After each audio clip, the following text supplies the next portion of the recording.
I'm not.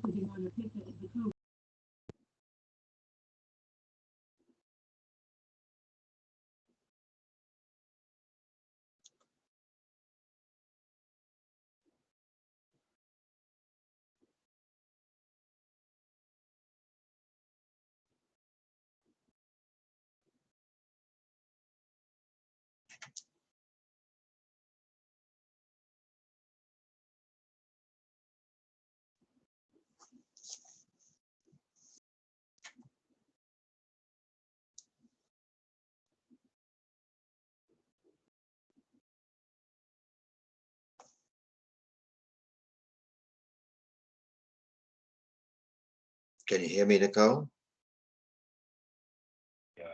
I can indeed. So we're pretty much ready when you are. Okay, so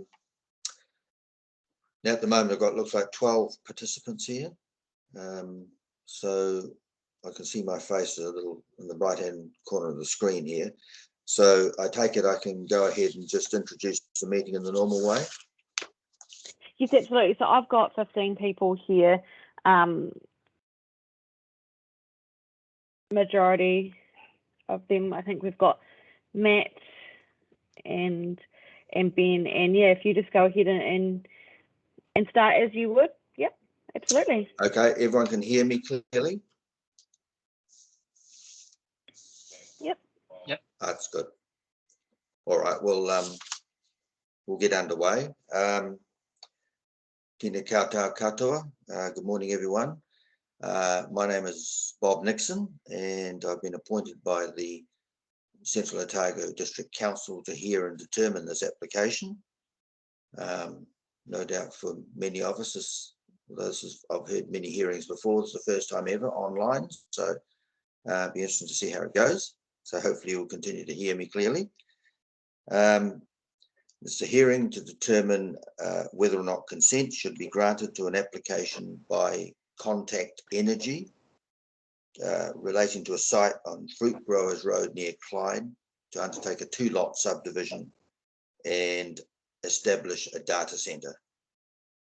Now at this point, again, I'll just check everybody's hearing me clearly? Yes. Okay, great. So the procedure I'll follow will be the typical of that at any hearing that we undertake for a resource consent hearing. The applicant will present their case first.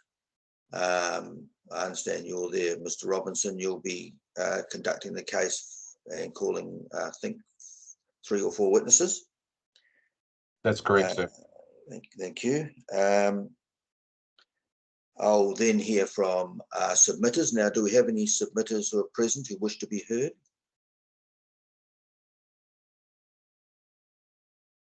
Has anyone been advised? I understand the Mewers had indicated a wish to be heard. I've not had anyone come back to me since letting them know that the hearing's happening, and none of these submitters have responded to the meeting invite either. Okay, okay, thank you, Nicole. Now, following after that, given that situation, I'll then call on the officers, Mr. Vincent. He won't be reading his report, but I'll be calling on him to make any comments in terms of what he's heard so far or the evidence that's been presented. Obviously, particularly with this format we're operating under, I think many of you will be aware there's no opportunity for cross-examination, but if anybody wants to ask questions of clarification, they can do so through me if they wish. I have undertaken a site visit. My wife and I happen to be travelling over to the Naseby area, so I visited the site on Sunday, the 23rd of January. I've had a look around the area, Miners Lane and the surrounding area, so I think I've got a reasonably good handle on the physical environment. Turning on to the decision. For those who don't know, the written decision will be issued within 15 working days of the close of the hearing, which is taken at the point at which I imagine Mr. Robinson wants to issue his right of reply. And there is a right of appeal to the Environment Court on the decision that is made within 15 working days. Now, at this stage, is there anything anyone wants to raise with me before we get underway and I call upon Mr. Robinson to introduce his witnesses?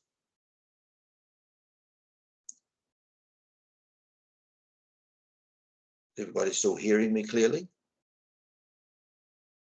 Yes. Okay, that's good. Okay, what I'll do, my understanding is that when people are speaking, I'll mute my microphone. So if there's nothing else we need to address now, I'll call upon Mr. Robinson to open his client's case. Thank you, sir. I have prepared a brief set of legal submissions. I asked Mr. Curran to forward those on to the council team and with a request to pass on to yourself. I don't know whether you've had the opportunity to read them. You're on mute, sir. Sorry, I missed that one. Oh, sorry, Mr. Robinson, got to get used to this. Yes, I have read your legal submission, so yeah, just feel free to present them as you see fit. Well, in that case, I'll skip through them at high speed. As you've observed, we have 4 witnesses. Mr. Brinston providing company evidence, Ms. Paxton, the expert noise witness, Mr. Espy, the expert visual witness, and Mr. Curran, our planning witness. The opening point is to record that the application initially in the suite of applications for consent under the NESCS that related to contaminants and soils has been overtaken by grant of consent to Aurora, covering both sites. That's withdrawn. Yes, understood. So we're not asking you to make a decision on that. As you observed, there are 3 sets of submitters, one of whom the Muirs have requested to be heard. I'm not sure whether we'll hear from them or not. I've described the proposal. The key point I want to emphasise is that the location is deliberately close to the Clyde Dam to minimise transmission losses. That makes the operation more efficient. I've compared the electricity usage of the data centre. It's approximately the similar load to town of Arrowtown. So it's not insignificant, but it's not huge either. Note Mr. Brinston's evidence about the way that the data centre is proposed to operate, the synergies with the Clyde Dam. It's able to manage its load, so it's not putting strain on the grid, not requiring more use of fossil fuels. And in my submission, it's according with it's realising the benefits the NPSREG identifies as a matter of national significance. I've discussed the fact that the operation will actually be run by Lake Paramay, but Contact owns the consents. We've endeavoured to explain that Contact wants to retain responsibility to ensure that this operates properly in accordance with its consents at all times. You can ask Mr. Brinston. He's made a personal statement that that's his job to make sure this works in accordance with the consents. Note that data centres are the way of the future. There's publicity of a much larger, 10 times larger operation now the subject of consent at Makarewa. And there are benefits. I think the 42A author has rightly said they're a little speculative as to whether this will generate more industrial and processing activity in the area, but it's an opportunity, and opportunities are benefits in themselves. Now, I haven't identified any strictly legal issues other than the ones related to conditions that I'll deal with at the end. Mr. Curran and Mr. Vincent seem to agree on all relevant background issues, that there's no relevant permitted baseline, that we do, Mr. Curran does point out the extent of infrastructure development already present in the area. We've been to the site, it's hard to miss. Very large lump of concrete, and all of the associated electricity generation plant. Also emphasise the fact that enhancement of that plant is enabled by the CODC plan as a permitted activity. So that could be, this is not just minor tweaks of the plant, this could be quite substantial further development in the area as a permitted activity. It's bundled as a full discretionary activity, therefore you have the full range of options open to you. Okay, I'm aware of that, thank you. And as usual, it principally turns on the assessment of effects. The principal issues raised by submitters relate to noise. That will be addressed by Ms. Paxton. She notes that she's had further information since she prepared her report. She's rerun the model, identified a need for further mitigation, and it's now been incorporated in the project scope. She confirms that this will meet the district plan permitted activity noise limits by a wide margin. Consider the issue of total elements. There's enough scope, there's enough margin in the noise predictions to cater for any penalty the standards would require if there is a tonal element in the noise. Emphasise that her estimates are her predictions are a worst case scenario. Note that Ms. Paxton's evidence is unchallenged. Mr. Vincent accepts it in my submission. You have no basis on which to conclude that noise should be an issue. Note that Ms. Paxton has recommended additional conditions that Mr. Curran has incorporated in his evidence as regards landscape and visual issues. That's addressed in the subject of Mr. and Mrs. Wilkes' submission. They haven't asked to be heard, but Mr. Espy concludes that the landscape related outcomes will generally, and the district plan will generally be upheld. Amenity values, environmental quality and natural character will be largely maintained. The additional mitigation Ms. Paxton's recommended doesn't cause him to alter his opinion. Mr. Curran identifies that discusses more minor effects issues. The conclusion on effects flows through into the plans, the relevant plans that you have to consider. The planners are agreed that that the proposal is generally consistent with the objectives and policies of the plan. We've got a series of conditions proposed in the 42A report.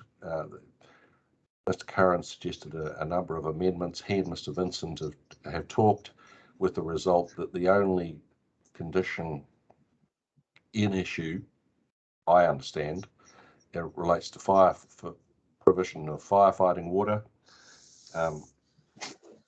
Mr. Curran's produced evidence from Aurora to say that hasn't generally been required to date by CODC in relation to its other substations, including recently consented substation at Omakau,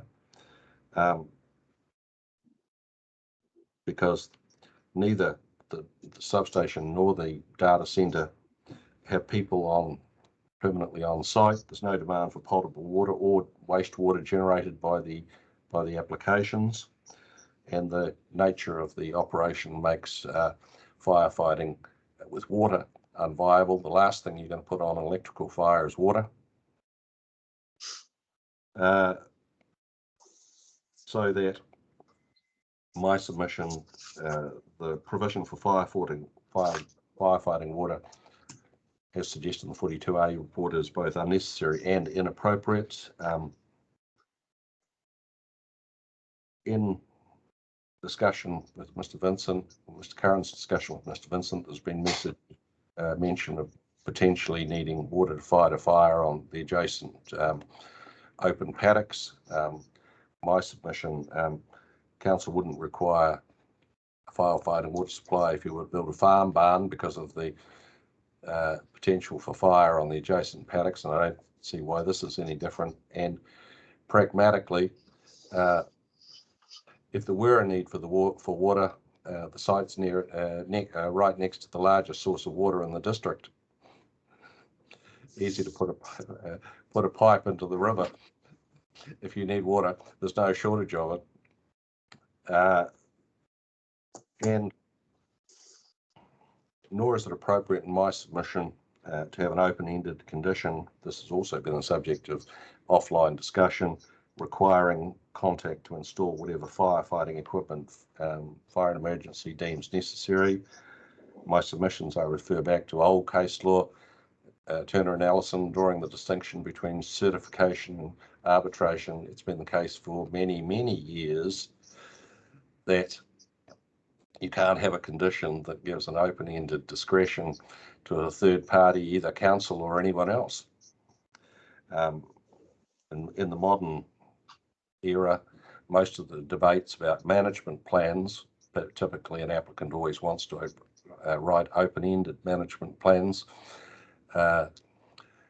and sometimes the council wants to have an open-ended discretion about management plans, but the case law is clear that you can't have an open-ended discretion about management plan. It's about certification relative to objective standards, or in a case of a management plan, objectives. I've cited a case of Mount Field. Can I ask you to note, sir, that my footnote is incorrect? I transposed the numbers, so it's 2012, not 2021.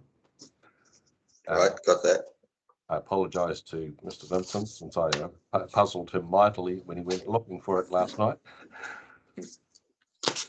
That's just an example of one of a number of cases to that effect. So in my submission, if council wants provision for firefighting, it needs to specify the nature and level of firefighting provision it requires, and not seek to delegate that decision to FENS. And along the way, it needs to justify why this is any different to Aurora's other substations that it doesn't require that for. So, as I say, we have 4 witnesses. I'm happy to answer questions before I hand over to Mr. Brinston, if you have any, sir. Yes, just very briefly. Having read through your submissions, I understand, well, one of the concerns you had about the council's condition with the firefighting was that effectively it sought to delegate decision-making powers to another authority. My understanding has always been a district council can't, for example, say, we approve this application subject to the regional council approving the application, that kind of thing. Was that my understanding of what your concern was? Because by delegating it to FENS, that would be effectively what would be happening. Yes, essentially the law is all about, if it's important, it's your decision as to what's required. It's not somebody else's down the track. Yep, that's my understanding. One of the conditions that is supposed to be attached to the consent basically would explicitly require noise level to remain within permitted activity standards. I'm not saying that's a gesture. I'm just wondering whether that just reflects reality anyway, because if for any reason, and it was seemingly unlikely, you did exceed the noise standards, then you'd have to apply for resource consent anyway. So is that condition basically to provide some comfort to the submitters? To an extent, but also it's relevant because in the 42A author's set of consents, there was a condition that said effectively that, and I'm paraphrasing, if the actual noise is different to what was modelled, then there has to be a review. And Mr. Paxton, Ms. Paxton and Mr. Curran had a problem with that, because if the noise was more than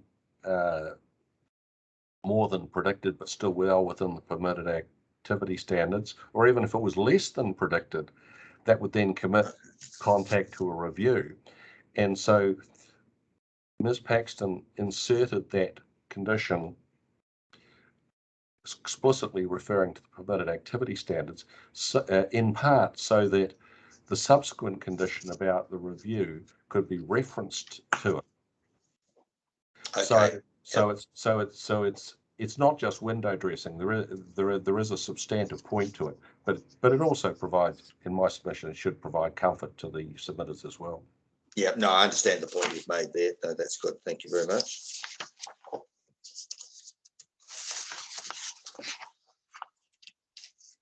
No, apart from that, I think it's all quite clear. I think there's also I can't remember the name, what subclause it is, but under section 7, which relates to the efficient end use of energy, which I presume is a matter which would be relevant, or you're pursuing here. Correct.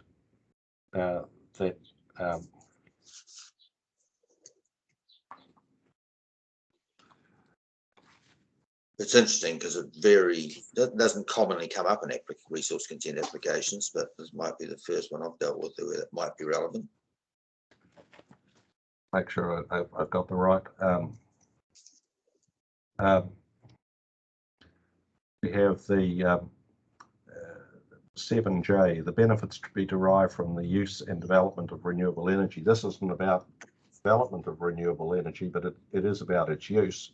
Yes. And also, as you say, subclause 7BA, the efficiency of the end use of energy. Yep. I'll keep that in mind. Well, at this point, I think I'd be quite happy to move on to Mr. Brinsden. Yes, well, I'll ask Mr. Brinsden to speak first. He's got a brief summary that he will read. I'll exit offline. Okay, thank you, Mr. Robinson. Good morning, sir. Good morning, everyone. Just check that everyone can hear me. I apologise for quite a weak Wi-Fi in where I am, but I'll just check that you can hear me. I can hear you, Mr. Brinsden, loud and clear. Thank you. So I'll read from a summary that I've got, which reading from it isn't a forte of mine, but I'll do my best. My name's Boyd Brinsden. I'm the Contact's Head of Hydro Generation, and I'm authorised to give this evidence on behalf of the applicant. My evidence describes the data centre proposal and is subject of these applications. From my perspective, the data centre has clear synergies with the operation of the Clyde Power Station because it allows us to operate more efficiently through its ability to match levels of output with generation. There is also local benefits, most obviously because it will facilitate and effectively subsidise installation of a new substation much earlier than would otherwise have been the case. Data centres are a relatively new development in this part of the world, but as computer processing continues to expand, they will inevitably become a feature in our landscape. New Zealand is an attractive location internationally for data centres because of the extent of renewable generation as a proportion of our total generation. Although the data centre will be run by Lake Perim, Contact is the applicant because it wants to ensure that it runs responsibly in accordance with the resource consent requirements. It's part of my job to ensure that this occurs. We have taken expert advice, and while I respect the views of the submitters, I believe that once established, the data centre will have little to no effect on their enjoyment of their properties in the surrounding area. Okay, that completes that summary. Okay, thank you very much. One question I had is just basically more for my enlightenment than anything else. The evidence indicates that it can take advantage of the load on the energy supply, basically. Just how does that work in practice? Like, for example, if you had low lake levels in winter and there was high demand on Clyde Dam power by other users, how does that affect the applicant, if at all? Do they just buy it on the spot market, or, forgive my ignorance here, but how does that work in practice? No, absolutely. Good question. So there's two aspects to energy. One is meeting peak demand, which is the supply that needs to be matched instantaneous at any point in time. And I'll explain how a data center fits into that. And the other one is to meet the overall energy requirement, which is energy provided over a period of time. And as New Zealand becomes more and more renewable and more intermittent in its generation, hydro will play a very key part on balancing that out.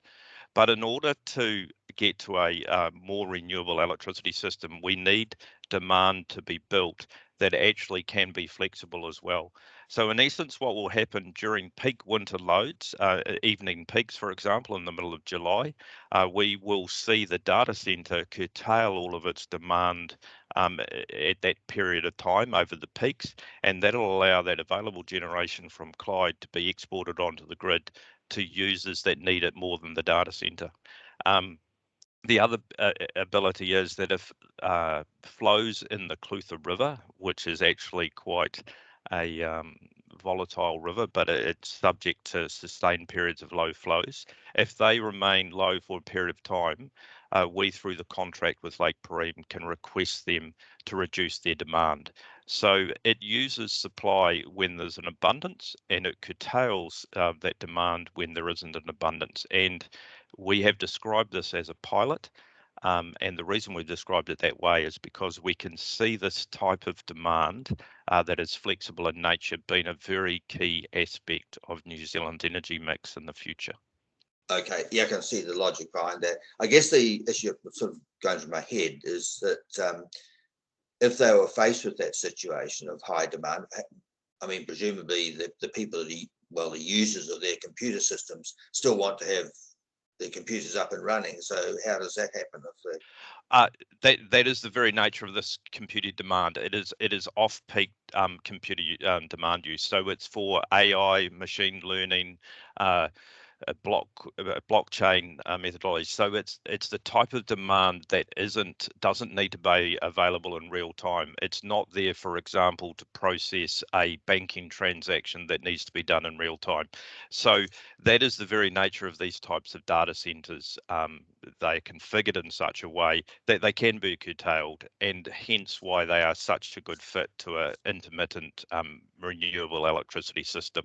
Also, obviously, data centers provide services to clients, and clients all around the world are far more interested now in ensuring that their supply comes from a carbon neutral, sustainable source.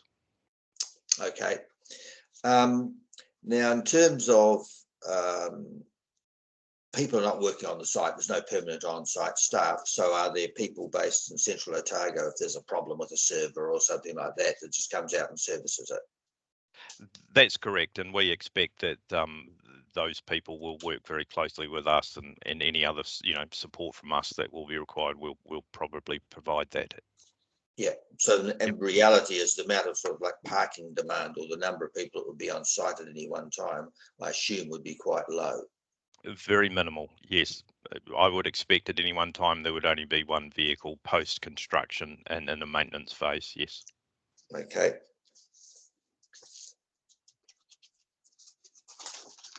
And I take it that the synergy with the Clyde substation. So I presume, I'm guessing here, because of population growth that's obviously occurring in the Central Otago area, you've got a substation somewhere near Clyde that basically needs to be replaced anyway. Is that the case?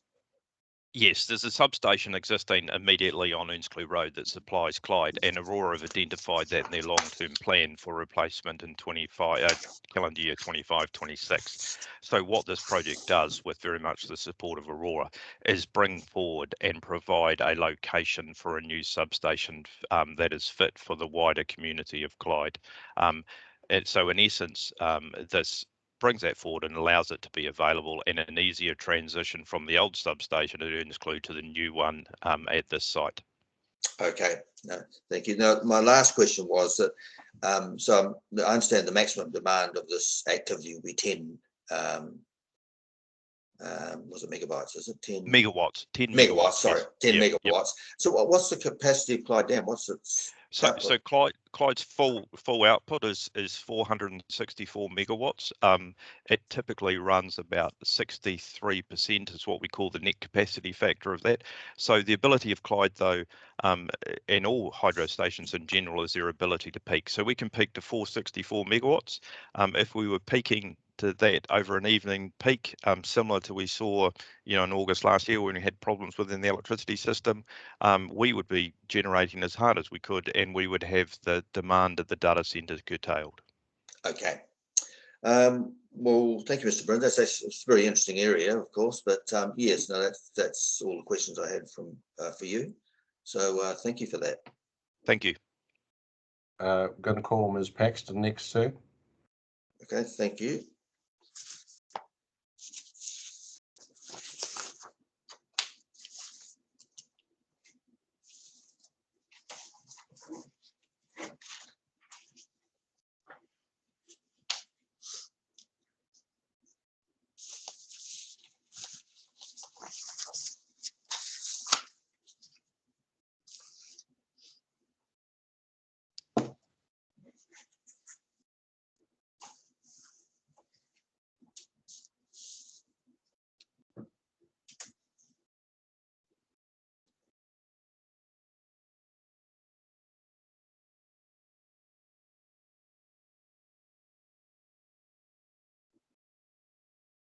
Can you hear me?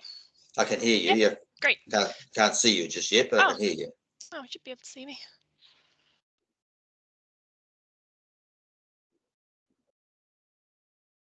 Okay. Yep, I've got you now. Great. Yep. Right. I just want to add to Mr. Robinson's point about the noise level condition. Another reason to put that as a condition rather than relying on the district plan limits is that it updates the noise standards that would be assessing the noise to. And while there's not really a material difference between the standards for this case, the new standard has some useful guidance in assessing tonality that we could probably rely on it for the old standards as well, but it's explicit in the standard that is something you can use. So it's just nice to have. Okay, all right. Now, do you want to sort of make any additional comments at this stage, or just want me to launch into questioning? No, I'm happy to go straight to questions. Right, while I'm doing that, I'll locate the papers that I very carefully organised here. Usually not careful as they should have been. Now, just in terms of the nearest dwellings, I take it when you've done that assessment, the nearest dwellings would be those up Fruitgrove Road to the south, yep, and across River, the Northern Miners Lane / top end of Sunderland Street. That's the ones you're referring to. Okay, no, that's fine. Now, I take it that in the absence of the acoustic wall, the activity would breach the noise standard zone. Yes. So if you were hypothetically standing next to this facility, there would be a loud humming noise, one would assume. Yep. That's right. Just to give you a bit of an idea how this would work, I'm sort of looking at the plans, a mental picture of a large rectangular container, which I understand is now going to be 47 square metres.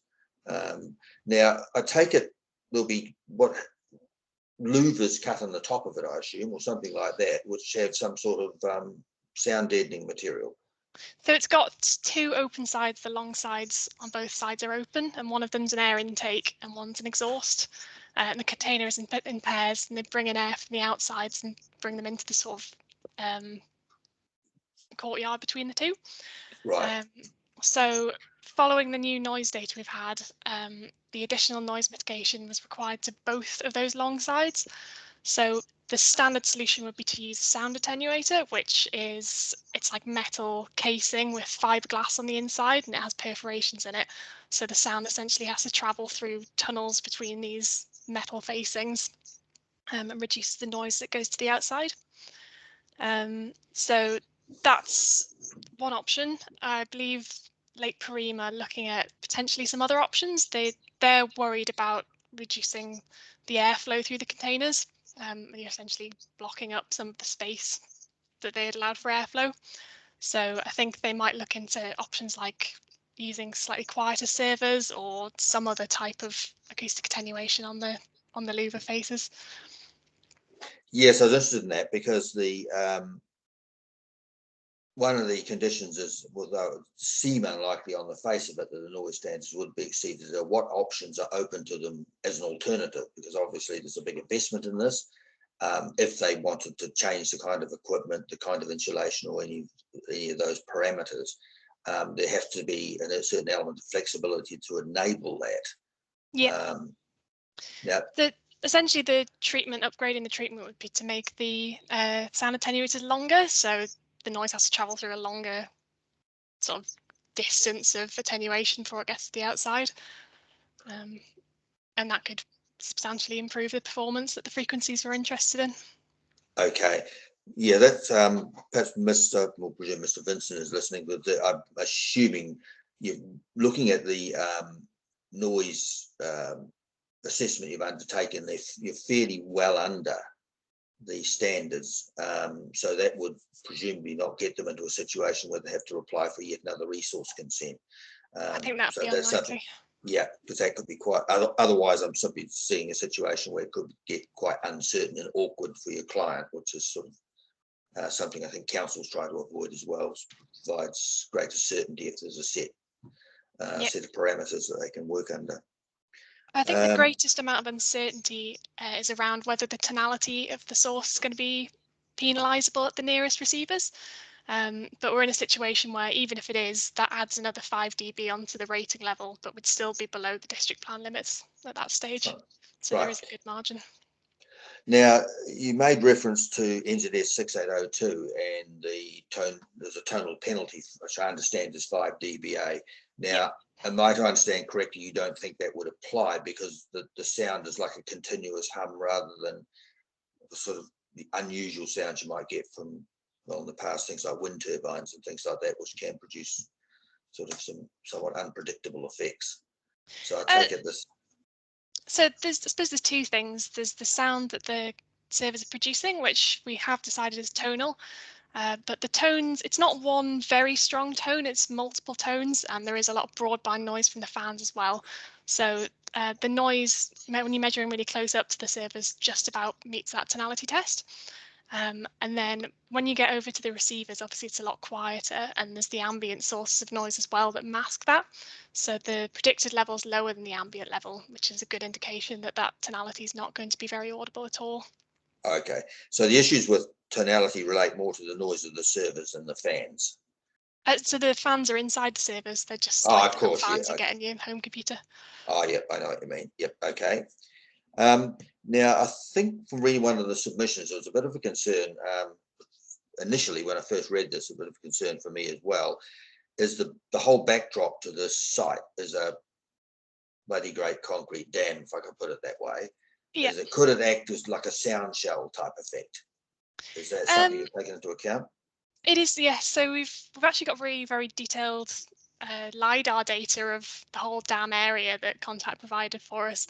So that goes into our 3D noise model, and that calculates reflections from the surfaces surrounding.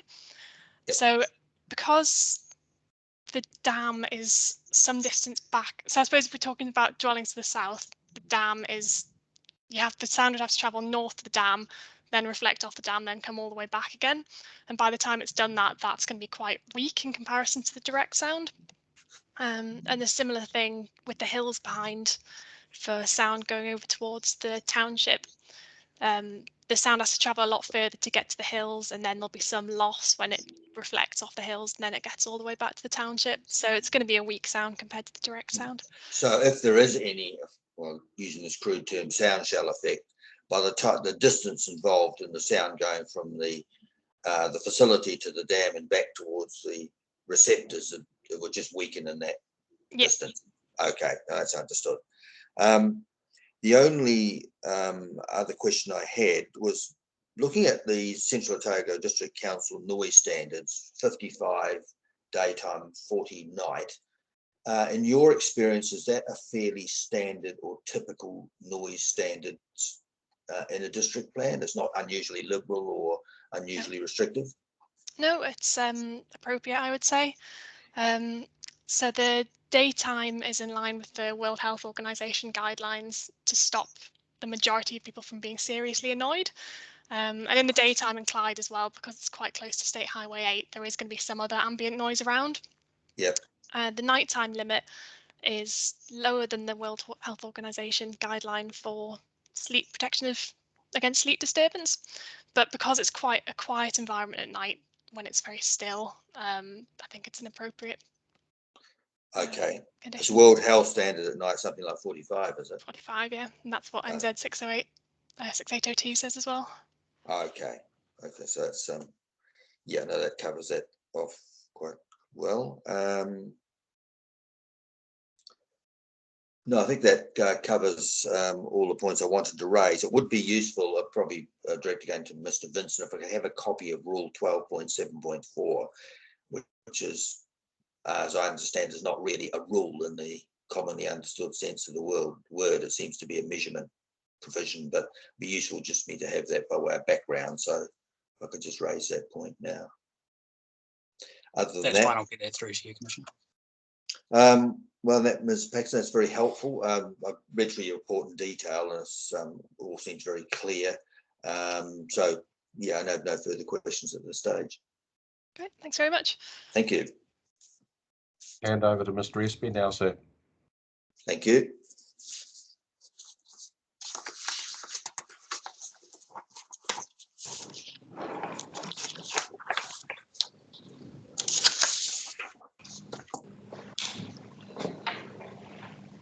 Good morning. Just checking. Morning. You can I can see you.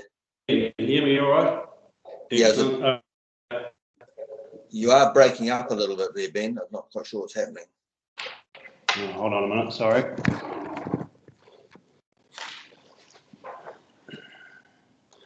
Is that any better? Can you hear me okay there? That's a big improvement. Yep, that's great. Okay, thanks very much. Yeah, I've also got a brief summary that I was going to just read out. Before I do, I'll just reiterate the input I've had. So at the time of the original application, I prepared a landscape and visual effects assessment report that accompanied the application. That was dated 25th of August. Then there were some minor amendments made to the layout of the proposed components, and so I did an addendum report, which was the 5th of October, and then I circulated evidence 3rd of February. So those are the three documents I've produced. So by way of summary, my evidence is that the proposed data centre will interrupt an area of open space, bringing an adverse effect on landscape character of a low degree.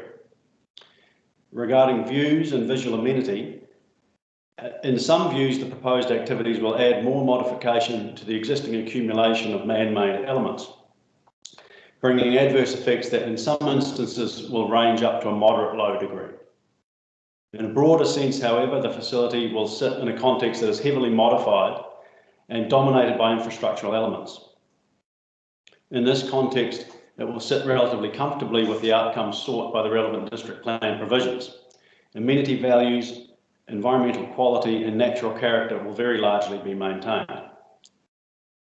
In my assessment report that accompanied the application, I discussed the Sunderland Street area and the western periphery of Clyde Town in relation to views and visual amenity effects. I find that the proposal will lead to some detraction from existing visual amenity that may range up to being of a moderate low degree, depending on the location of the viewer. In my evidence, I comment on the submission of L&C Wilkes, who own 11 Sunderland Street, and I note that while I've not visited that private property, I'm seeking to do so prior to the hearing. Now, I have not managed to visit the Wilkes property because the Wilkes live in Invercargill and have not been at the Sunderland Street property in the interim period. Nonetheless, I stand by my assessment that depending upon the location of the observer and the direction of view, in some instances the visual amenity of an observer in the Sunderland Street area may be affected to a degree that ranges up to moderate to low. So that's all I had in summary, sir, so I'm happy to answer any questions or in your hands. Yes, thank you. Yes, as I've been out there and had a look myself, it looks like from top end of mine is Sunderland Street is the only part of the town you can actually get a clear view of the, well, even any view of the site really. I would imagine from those properties, for some of them, basically the view they'd get from the back of their houses effectively, because that's the only part they'll be overlooking the site. And even then, it would appear to be intermittent depending on the amount of trees there are on particular properties. So that's more or less an oblique view of the site, isn't it? Yeah, that's probably fair enough. Those properties are all generally oriented to the north, and the buildings on those properties are oriented to the north. As you say, the sort of backyard area of those properties faces towards the area that includes the facilities. And again, as you say, those backyard areas are often very treed, as you'd expect. So yeah, they're intermittent, depending on exactly where you stand, I guess. Right. Yeah. And it seems that the most obvious place to view this is from, well, unless you drive along up the Fruit Growers Road itself. Now, obviously, if you get close to a building, it's going to look very big. The containers are calculated and they would cover about 380 square meters altogether. That sounds about right, does it? In total, yeah, sounds about right. Yep. Yeah. So at the moment, if you're looking from, say, up the top end of Sunderland Street, which seems to be the name of the street that extends up towards the viewing point. Yeah. If you look down the valley, you look on the right-hand side of the river, you've got a big open area of grassland at the moment, and that's going to change from a big open area of grassland. It's going to have some buildings in it. Essentially, that's what it's going to do, isn't it? So that's a big change in itself, but yeah, but you don't think it's going to be more than moderate or more than moderate? Yeah, well, I think in the looking at my viewpoint locations, photograph 2 is from the top of Sunderland Street where there's a little lookout. Photograph 3 is probably helpful as well. Photograph 2, you can see the location of the activity. There is, of course, already these relatively mature amenity trees sort of on either side of the location of the facility itself. There's a little lookout there that's got some trees. So in these sort of views, which are oblique views, that helps. It'll tie into those. So it doesn't read as a completely simple open space currently. But yeah, certainly in those views, a viewer will see it. But of course, also in those views, they see the dam and pylons and roads and what have you. So it's not something that's completely at odds with its context at all. Yep, understood. The acoustic wall, it's a bit of an unusual structure in a way, because normally we think of fences when we're dealing with landscape issues, which are 2 meters high and not buildings, but this one's quite unusual. Now, is it the intention of the planting scheme to try and avoid a situation where you end up with a sort of a visually uniform planting pattern, like a shelter belt? Is the intention to sort of vary the vegetation so it doesn't look unnatural? Yeah, yes, that's right. Obviously, the wall itself is very uniform, and looking at it side on, it's this constant solid wall or fence. And so the intention of the planting really, looking through the planting to the wall, if you like, the backdrop planting is ribbon woods, which will grow quickly and quite high. So they will offer quite a screen in a relatively uniform way. But then in front of those, there's this band of mixed native vegetation, which is varied in terms of height of species and texture and colour of species. So yeah, that will form quite a varied, in terms of shape and height, band of vegetation in front of the ribbon woods and in front of the fence, and the noise wall.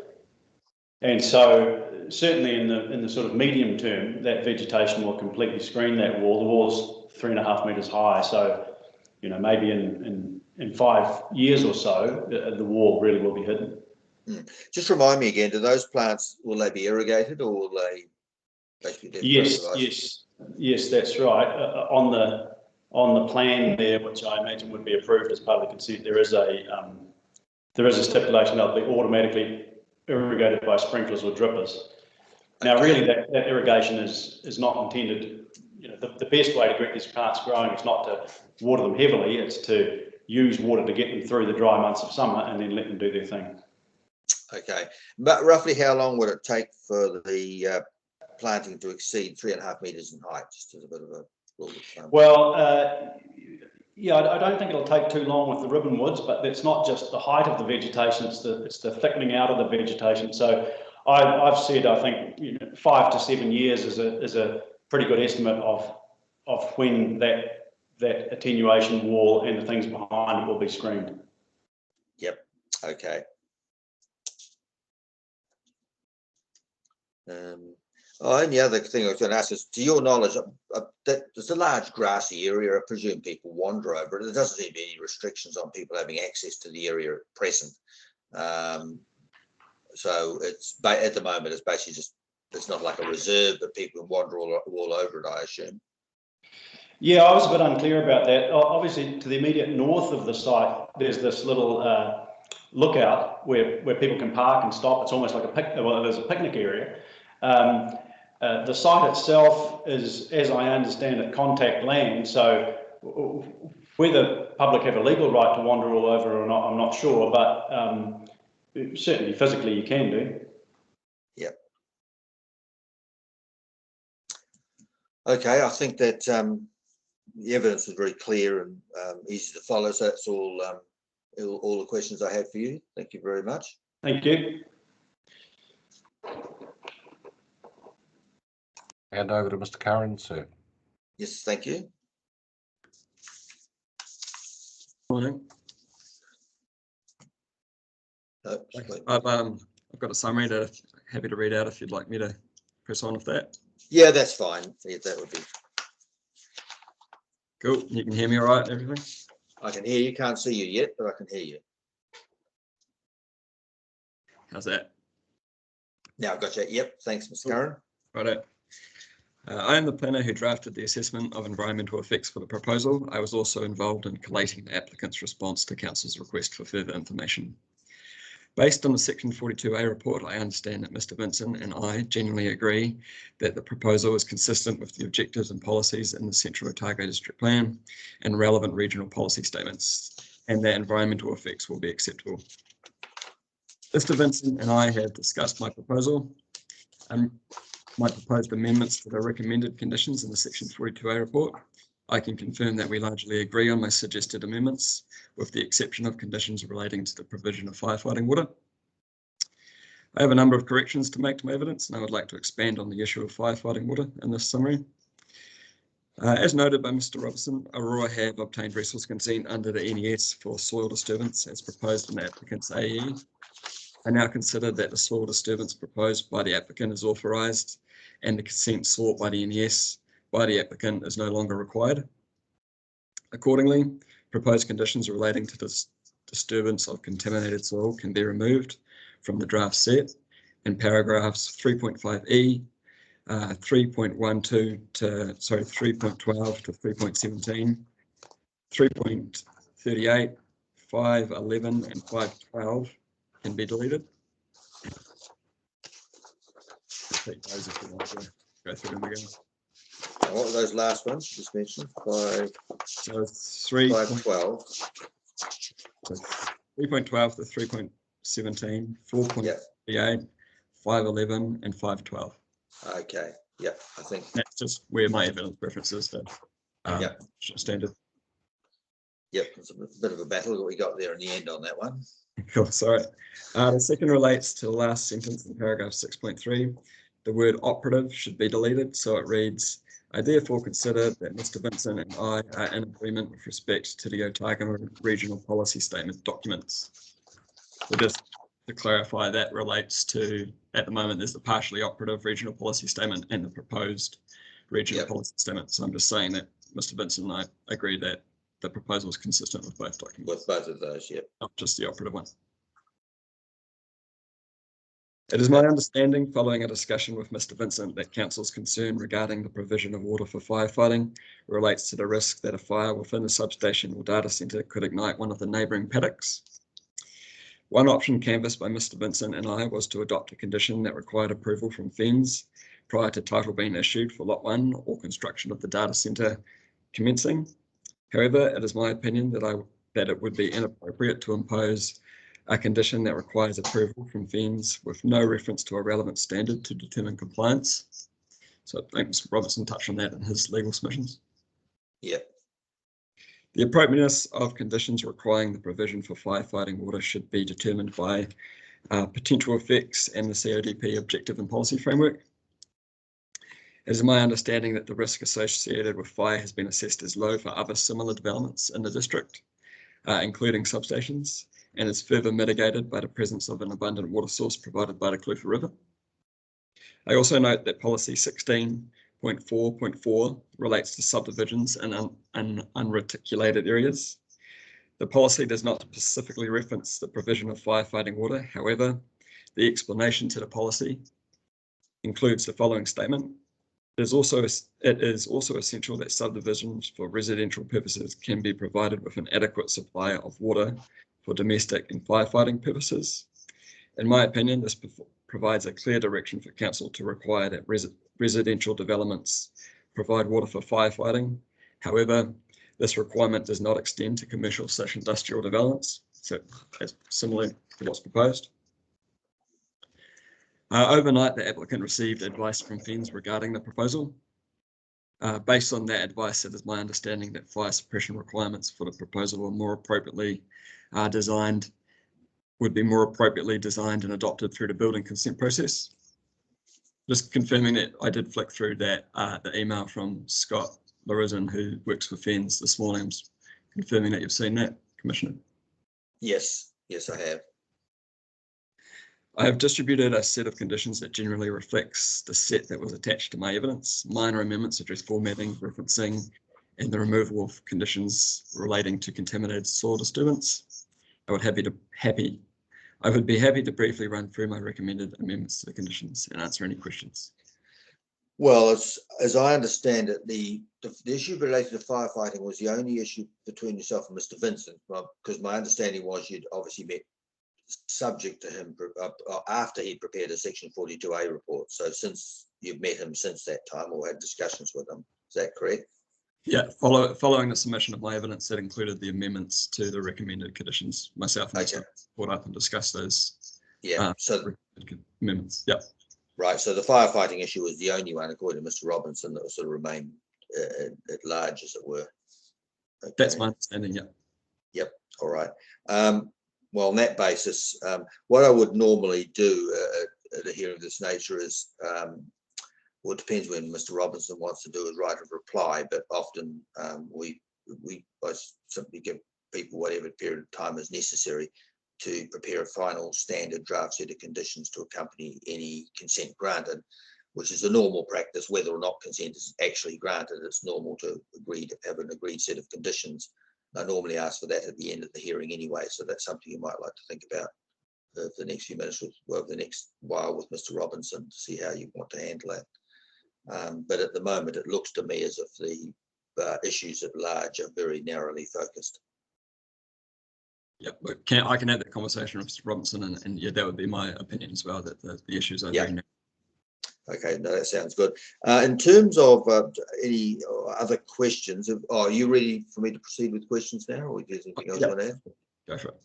Now, there was so I can't quite recall what your response was, but in the report of Mr. Vincent, he drew attention to, it might seem an arcane point, but it was the fact that it's not simply the environmental effect of the containers as structures, but the activities that take place within them will also form part of the consent. Now, wasn't that your understanding of the position? Yeah, that's correct. We're seeking resource consent for the operation of the data center as well as the structures. Yep. Okay, that's fine.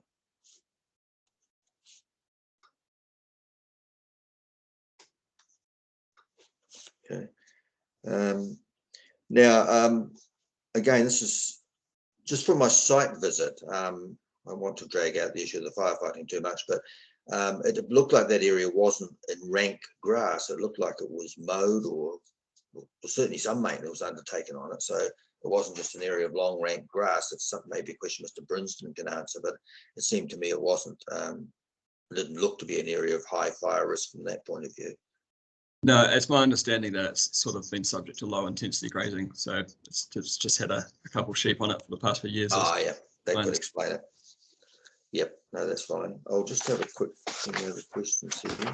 Now, I understand it's proposed to be a review condition under section 128. And I take it the applicant is happy with that? That's right. Okay. And for the substation, that's now been, the council's accepted the, well, I presume the council made a recommendation to the requiring authority who have accepted the recommendation, and they're going to prepare an outline plan under section 176A. Is that where that's currently at the moment? That's my understanding of the situation. Yep, okay. Now, any signage that might be required, can't recall that was part of this application, but I assume if it exceeds the plan standards, that'll just be a separate minor application, I assume. That's right. There is reference to signage in the AEE, but I think it'd be fair to say that generally the extent of signage is limited to sort of hazard signage, which is permitted by the district plan. Yep. And any other signage would comply with the district plan's permitted activity standards. Okay. Now, in paragraph 315 of your evidence, you mentioned there's 1380 cubic meters of soil to be disturbed. Now, I'm just wondering whether that figure is correct, because it seems enormously large. Can you tell me the paragraph again, sir? I think it was 3.15. I'll just find it here. Yeah, it talks here in your fourth line. The applicants propose to disturb approximately 1,380 cubic meters of soil. Now, given the total area of the buildings is only about 380 square meters, and you're going to be plonking a bit of small parking area on it, is that figure actually correct? It doesn't look right, but that's my understanding that it's correct. I can confirm that with the site engineers for you if you want in closing, but it is obviously a bit of scraping that has to be completed to level the site out, and some fill that goes on, but yeah, I can definitely confirm. Yeah, I can understand that. It's just on the face of it, you'd be digging down to a depth of about, well, potentially several meters under all of the buildings. It just seemed a large amount of volume, but as I say, it's not probably a critical point. Yeah, if that's the case, then yeah, I definitely should confirm it. I would note that 3.15 relates to the contaminated soil stuff that has been removed from scope. Oh, I might have included that. Yeah, that maybe explains it. But it may be worth us confirming that figure in terms of earthworks. Yeah, all right, that'd be fine. Yep, thank you very much. No, I have no other questions. So yes, thank you very much. Awesome, thank you very much.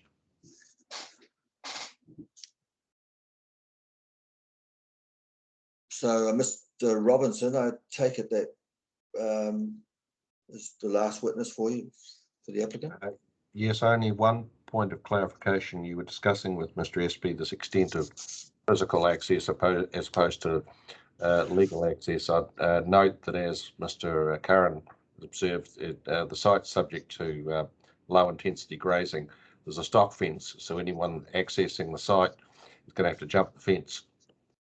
So, okay. So not saying it's impossible, but it's not. Oh, yeah. It's not just a case of people wandering through.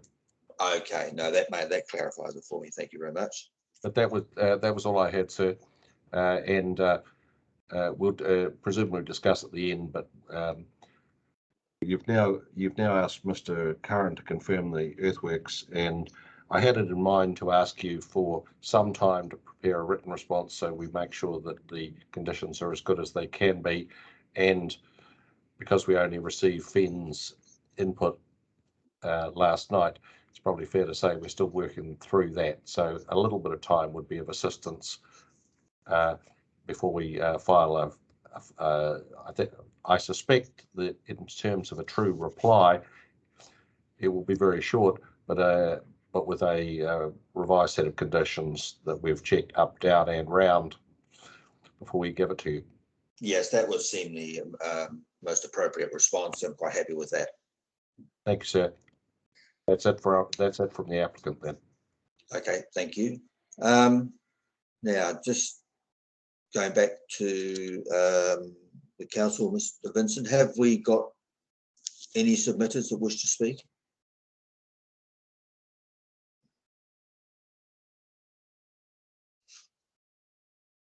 None are online, no. Okay. Well, what I was going to suggest, if it's possible, if we could just take maybe a 10-minute adjournment now, and then come back into the meeting. Is that possible? Absolutely. Yep. Okay. Well, I'll just adjourn the meeting for 10 minutes. Be back about 10:45. Perfect. I'll just leave everything on like it is now. Yep, that's absolutely fine. Great. Thanks very much. No worries.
Ms. Fleming, are we ready to get underway shortly?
Sorry, I was just kicking my dog out.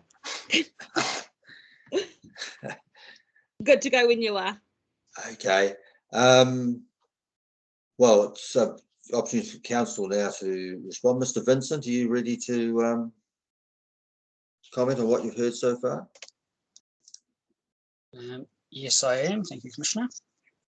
So I thought I'd comment briefly on 3 different points. So firstly, the landscape effects and the evidence of Mr. Espy, just confirming that I effectively agree with Mr. Espy about the visual effects of the proposal, and also confirming that I think there was a couple of changes to my proposed land use condition 3 around the landscaping, just confirming that I'm happy with those. Okay. The second point is around noise and the proposed, I believe it's condition 5 on the clean version of the proposed conditions. I'm just a little bit concerned about the noise, like the noise levels chosen and the justification for them.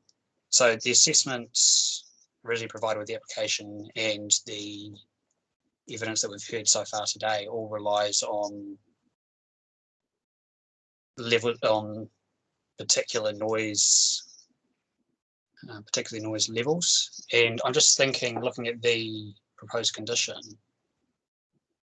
that would allow noise levels quite a bit higher than anticipated. Now, I think myself and the applicant are both in agreement that at the predicted noise levels, the effects will be acceptable. I'm just not quite sure whether the justification's there to permit up to the proposed standards, given the effects of those standards haven't actually been assessed. Okay, so when I was asked a question before about that, I think the response I got was that they would set the standard required by the district plan, but the actual measured levels that they were expecting to cause were well below those. So your concern is it would allow them to create a noise level which is above what is currently predicted, but below what is allowed by the plan, be informed within that bandwidth, if you like. Yes, so below what is the permitted activity standard in the plan, but still a noise effect from a discretionary activity. So that can still be considered in my mind. Yep. And I'm just a little bit concerned that there isn't evidence that any noise that was higher will still be acceptable. Okay. So I just wanted to raise that point, and then the last point I'll cover is the servicing. So I'll just confirm that I agree with Mr. Curran around provision of domestic water and wastewater for both the land use and lot 1 for the substation. I agree that that's not necessarily necessary given the intended use of the site. Yep. In terms of the firefighting, which I'm going to be honest, I'm surprised has become as much of a point of contention as it has. There's a few misconceptions from Mr. Curran that I wanted to clear up from our discussion. So during the conferencing, so the brief conferencing session we had, one of the options I threw out sort of as an idea of a way we could potentially draft the condition was that a condition be imposed on both the land use and the subdivision that firefighting be to a standard agreed on by FENS. I just want to make it clear that was just an option thrown out. My recommended condition is still as per my 40-12 report. So I think it's the first consent notice condition and condition 7 of the subdivision consent conditions and condition 17 of the land use consent, which is firefighting be provided in accordance with the relevant national standards or an alternative solution is agreed by FENS. I also find it interesting that both the legal submissions and the evidence from Mr. Curran both refer expressly to the substation. This is an application for the subdivision consent to enable a substation and for a data center. I think I agree in terms of the substation and that insofar as we haven't required firefighting water storage for those in the past. But I don't think the data center can be considered a similar development to anything else we've had in the district before. I think it's fundamentally different. So I think my recommendation, at least for the data center, should still stand. There's my notes. Give me a second. So, for a bit of background, council standards, which is a 2008 addendum to NZS 404, which is land development and subdivision standard, includes a clause that firefighting shall be in accordance with 4509, which is the relevant national standard for firefighting provision. That's based on an agreement between council and FENS in order to assure adequate provision is made for fighting fires. The applicants try to make the argument that this only relates to residential sites or commercial industrial sites that have a reticulated water system. I'm not sure where he's got that from in the plan, but that's not my understanding. My understanding is that requirement applies to all development in the district.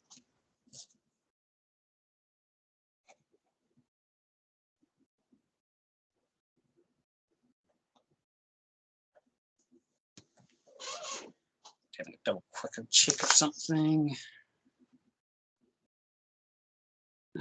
And to that point, Mr. Curran references policy 16.4.4, which is providing services and I guess in light of the intended use of the site.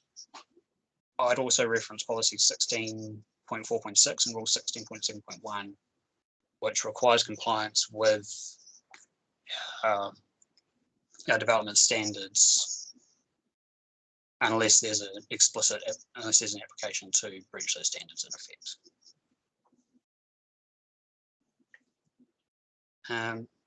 Both Mr. Curran and Mr. Robinson note the proximity of the Clutha River. I agree that's a pretty big water source, but I don't think there's evidence before the Commissioner that would suggest that that's going to be an adequate source of water in this case. I've had a look at 4509, so the relevant standards, and the maximum vertical draw for a New Zealand Fire Service engine in that standard is 10 metres vertically. Based on the geotech report, there's 20 metres vertically between the river and the ground level for the data center. So as I said, I don't think there's enough information there to say that the Cleveland River is going to be an appropriate source of firefighting water in this case, or at least an appropriate source to help fight a fire.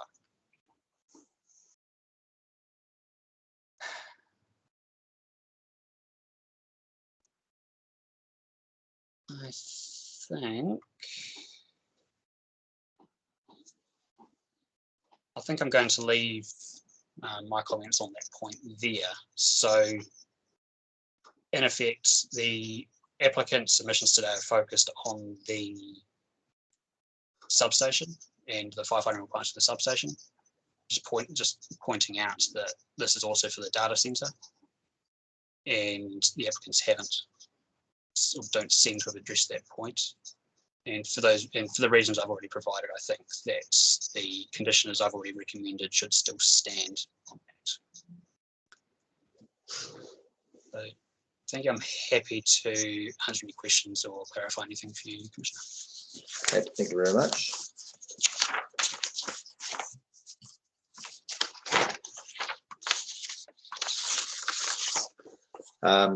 First one's just sort of a clarification question. The application obviously was amended subsequent to notification, primarily with for example, the area of the containers went up to 47 square meters each. And are you comfortable that the amendments that have been made are within scope? Yes, I am. From what I could see, they seem to be, on the whole, fairly minor. With that increase in size, if you're thinking about it from a landscape point of view, I still think the dominant feature is going to be the wall. So, and that wall will obscure the buildings from most viewpoints. So I agree with Mr. Espy that the increase effects of those will be minimal. Okay, that's fine. Now, notice in the drafting report, it looked you commented on noise to quite some extent. Did you obtain some advice from council's in-house noise officers or anything like that in doing that, or any outside source? So we don't have any in-house noise experts, so I've relied on the noise assessment provided by the applicant.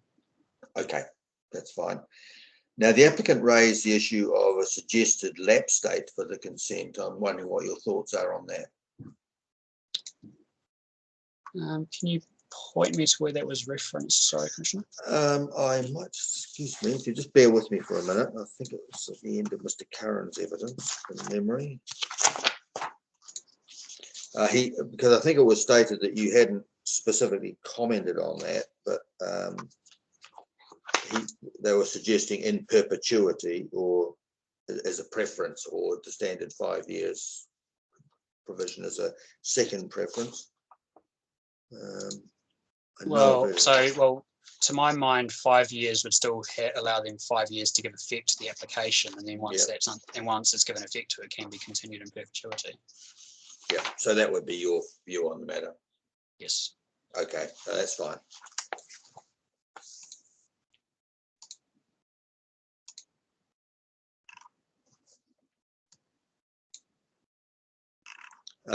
The other thing is just basically for drafting the decision, if you just confirm for me at some point the date the application was notified and submissions closed. I think it's just a straightforward thing.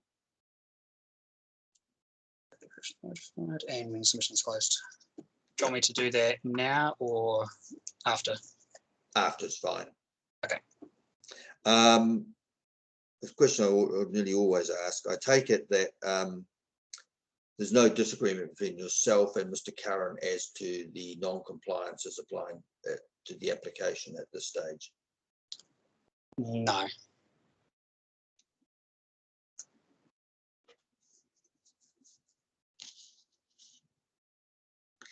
One point I think was also made, Mr. Curran claimed in his evidence that there's a fairly lengthy discussion about the permitted baseline. And I think at the end of the day, as often occurs with effects-based plans, it's difficult to apply the permitted baseline directly to many applications these days.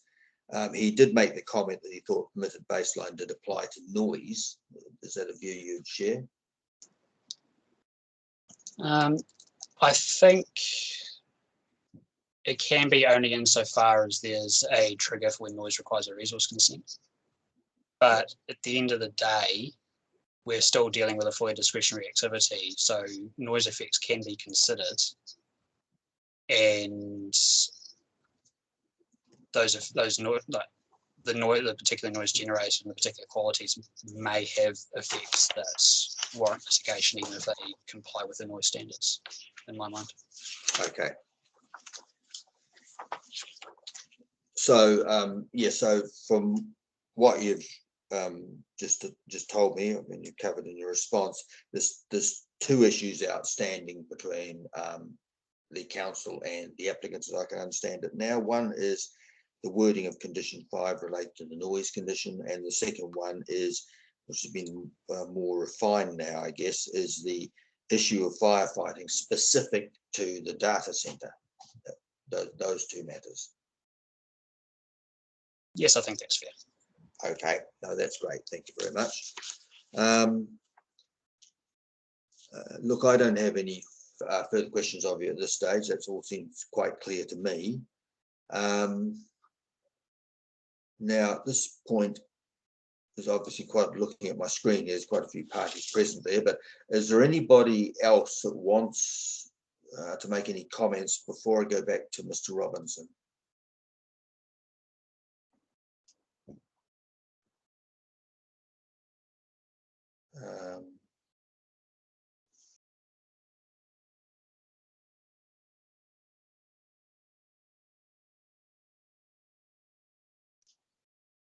Okay, so I'm not hearing any responses on that. At this point, I'd normally go back to you, Mr. Robinson. Are you hearing me at this point? I am indeed, sir. That arising from, in terms of what I said previously, I would request 5 working days to file a written reply. There is a slight wobble on that. Mr. Curran tells me that he's expecting, or his wife is expecting, a second child, and as we know, imminently in fact, such children tend to arrive at the most inconvenient moment possible. So if the child should arrive in the next week, I may need to ask for leave to extend that a little to accommodate, as you say, the uncontrollable arrival. So if we could leave it on a 5 working days with leave to apply for more time, that would be the only basis on which I'd be seeking leave. Okay, well, just on that point, Mr. Robson, I've also got at this point, I'm having a minor operation in Christchurch at the end of next week. So it's on the 24th. So, I mean, I'll be quite happy for it to come back, say, on about the 28th or a little after. Well, in that case, sir, should we say 10 working days? I'd be quite happy with that. I don't anticipate any delays or problems with issuing the decision within the statutory deadlines. Okay, so I've noted 10 working days from today, subject to baby. Subject to baby, and yes, that sounds absolutely fine. That's a pretty good excuse to be able to offer, I would have thought. Thank you very much, sir. That's that would on that basis. That's all from us. Okay, thank you, Mr. Robinson. Well, at this stage, I think I just take the opportunity to thank everybody for their participation in today's hearing. That's the first of these kind of hearings I've dealt with through this medium before, but I don't think it'll be the last one. But once again, thanks to you all, and I'll adjourn the hearing pending the right of reply and a draft set of conditions. Once again, my thanks to everybody. Thank you, sir.